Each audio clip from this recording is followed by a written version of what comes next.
takashora vala ine bhuno kuti dzimwe dzingori shumba sina mazino ndichinge ndasvika inobaya kungetsono vaziva kuti ngoma dzavanoimba ingano ndounganidza vanhu kunge pamusangano ndichinge ndasvika ndosimbisa nepangano varuziva kuti topabvapagungano tarisawo nezvakutika vari pano vasina mari kange tine mari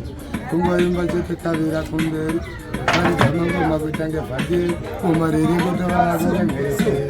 andina kunonoka enzaiwe andina kunonoka enzaiwe musoro vakaloka vasamba vachichoka vavadze kuti pano ndinobata semupoka sekataraisi yakazouya mufungeri paraisi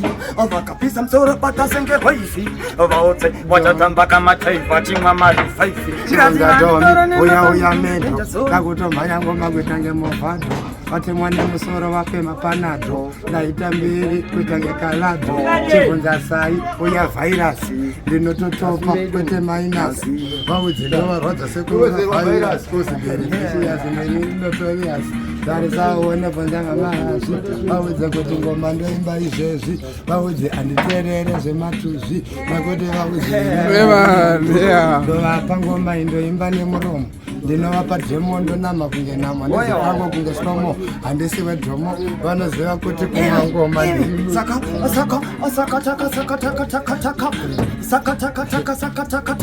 tavakandamataka odze kuti patinofamba tichiataka fungendatipati maya vandikaya kwamakaya chakachaya vanchanaya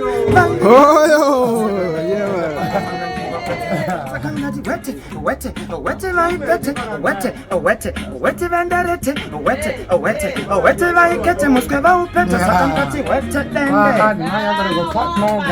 takuda mapasipoti zvisine mavhisa takurova ngoma rimecheka kungereza vala ine geto kwedu semudzamureza saka tiri kufiyo musha mukuru pari kugochongomapa kwete kuti guru vari kuziva kumangoma takatedya nduru vese tovabeu takuita kunge kenduru toimba maskati chendawo nevhati titeerere mapati toshandisa ati isu tovapinda magoni nepakati kana vakasaiza tovadyira kadhati kubva tavaruve